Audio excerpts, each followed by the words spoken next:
is on my mind and my heart. Okay, do you draw the same conclusions with your painting? I try to paint happy paintings, but paintings depend a lot on your mood. I can tell when I'm in a bad mood Oh, really? that my painting is not good. And sometimes it'll be dark and looking, and I just put it aside until I'm in a happier mood. You're going to work for me, right? How, I'm not sure how to phrase this, how does your painting compare to your poetry, personally, for you? There's more money in painting. Boy, you got that right. But writing, of course, is my first love. Okay. That's interesting to do. Okay, last question. I would like to know what legacy you hope to leave for other poets, if any. Well, it's hard to say if you'll be remembered at all or not, but somewhere somebody will find a phrase or a line that they like. And I think maybe in one of my books I have the Charity Please is what I have to say. And it's this little gray book here. Let me see. Did I get it out? Yes, here it is.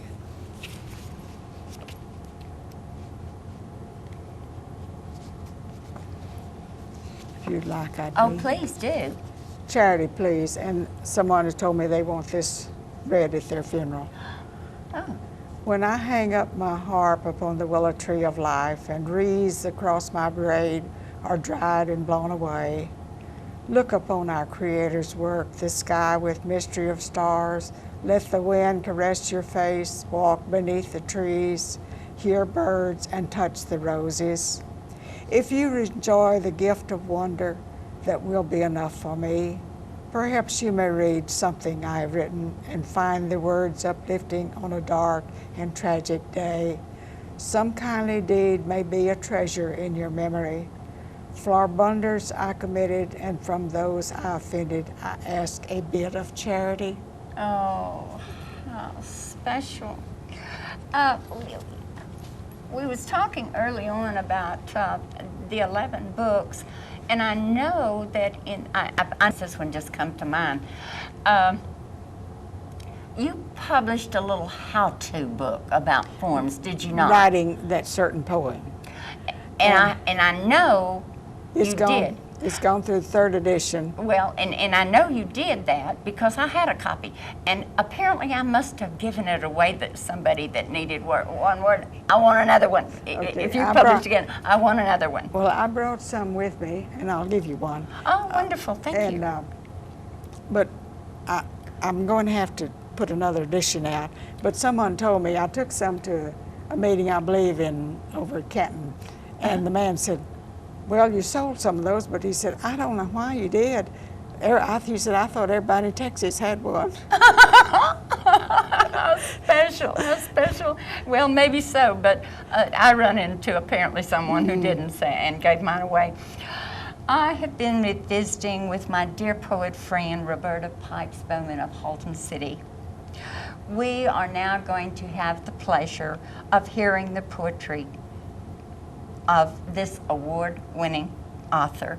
And I'm going to step away from the camera, and it's all yours, dear one. Okay. All right. Let me get to the camera.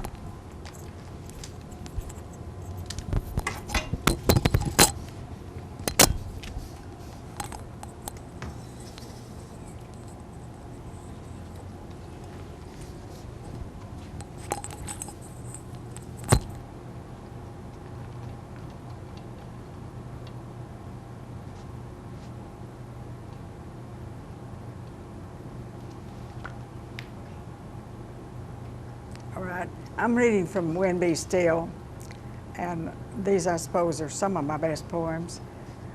And I'm again with the chicken snake, because so many people have found this a favorite one, and we had a problem with chicken snakes when I was on the farm.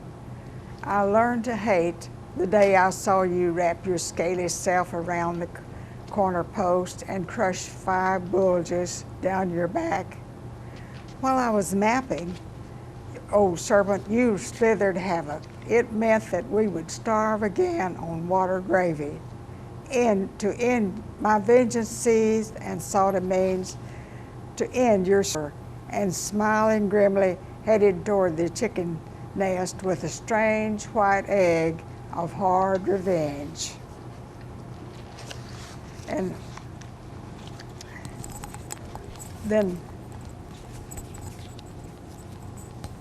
there are so many poems in here that might enjoy.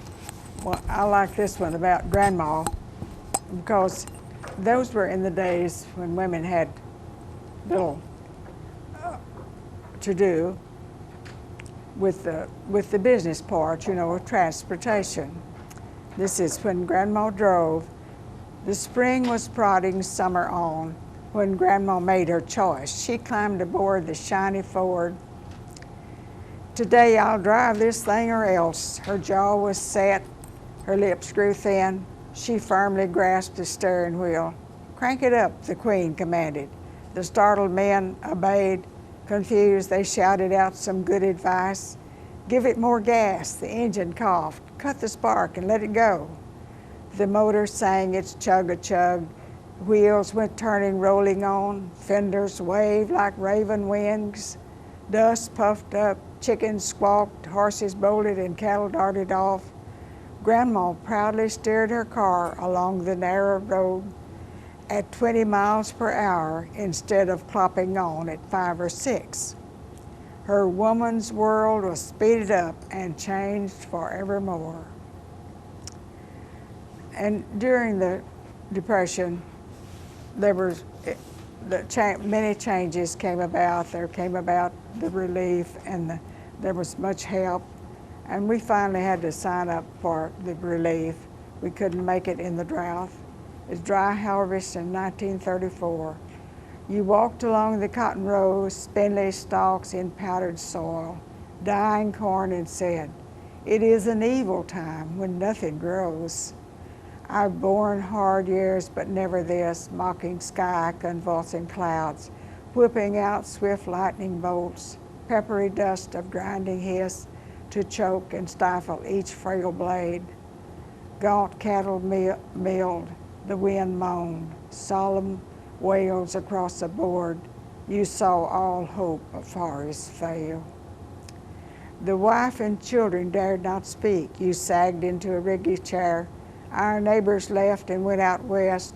We fought the weevils, locust plagues, and gave the land our strength, our best. I'll never leave the land we own. You bowed your head and clasped rough hands. The smoky lamp had sputtered low before a bowl of beans and pone.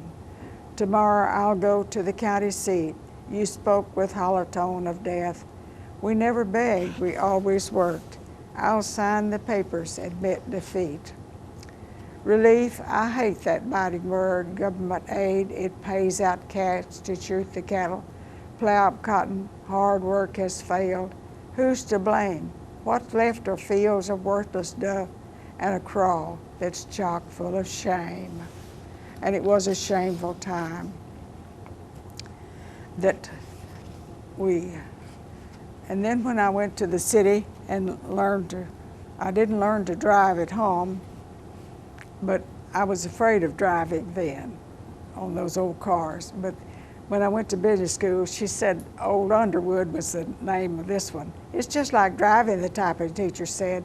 She put carbon between 2 white sheets and turned the ribbon off.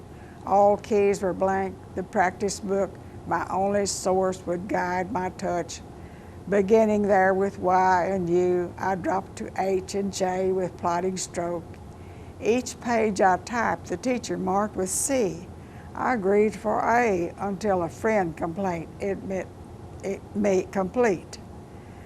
That busy room where typists learn their skill clatters back among my thoughts. Old Underwood's above obey the novice touch. The teacher marked a C up on each finished page. As day goes by, My work may never earn an A. Through all the years of living, complete will have to do. And then there was one of the things, this is 4 sonnets that won a prize, but I won't read all of it, it's too long. But it's a stretch sonnet too. And all right, it's on light. And this is the story of an Indian girl and an Indian boy who fell in love, and one was from one tribe and one another. And it happened at Waco at the Lover's Leap above the Brazos. And these 2 lovers could never marry because the tribes forbid it. So this is their story.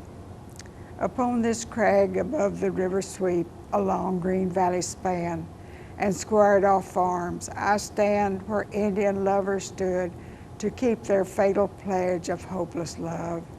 With arms entwined they plunge below, escape the tribal laws that forbid a hope of matrimony bonds. Above me one lonely crow circles calls, another answers stirring fronds. I came here as a child, I'd heard this place had seen so much with wind and earth and sky. Old legends grow when love and grief interlace for change. Creation's magic work is night. Though harmony of sound, the fragrant land with love and peace I want to understand. There is so love and peace to understand beneath the brilliant light of summer days. Upon this peak, countless lovers hand in hand have sworn eternal love. Undying ways as love became their force for quickening change like shining light. Through drops of rain reveals spectrum shading that arches from range of blue to rose, which light itself conceals. There is a haunting place, I feel its spell, pageants of joy moving past. These pungent cedars vast in rock could tell. Instead they swoosh and sway in windy blast. My spirit reaches out to touch and clasp the being who made such beauty I behold. Being who made all this I behold, be ever close. Your presence radiates here, where endless cedar trees, green and bold, thrust new fronds, skyward each lavish year. Tourists scale these rocks, find time apart to relax among the wilds, as if their world might be remade. Another time could start with peace, as if old problems could be uncurled. Autumn across this land, and in the soul matures new growth, measures labor, spending a tuning harvest, or striving for a goal, as love, the power of it, provides intent. I know how love of God changes dark to light, for love like dawn has its own special light. Love like dawn has a special gentle light. Though clouds conceal the sun, morning sends dark shadows back, gives meaning to the night. God reveals how his grace descends. Upon this lover's leap, I think of those who fail to learn God's design is best. They multiplied long hours of grief and chose to squander life upon some foolish quest. The cedars bend in winter's changes breeze. I feel the touch of God in richer flow than earthly love whose warmth can briefly please. When God selects my exit time, I know I'll rise toward that place where joy is rife, a final lover's leap from life to life. That was 4 sonnets, and each sonnet ends with one line, and you're supposed to pick up most of that line in the next sonnet. And this one is, this is the flight of a poet. Above the sea from rocky crag, the upward leap toward the sun has proved the feathered wings will hold. The wax is firm, the flower souls prevail by changing windy swirls. As earth recedes, you lift in joy, a surge like young romantic love engulfs your being, rising toward the waiting sun. While earthlings gaze upon your freedom, your brief escape from bonds of fleshly needs. What fame is yours? What glory crowns this flight above the plodding world?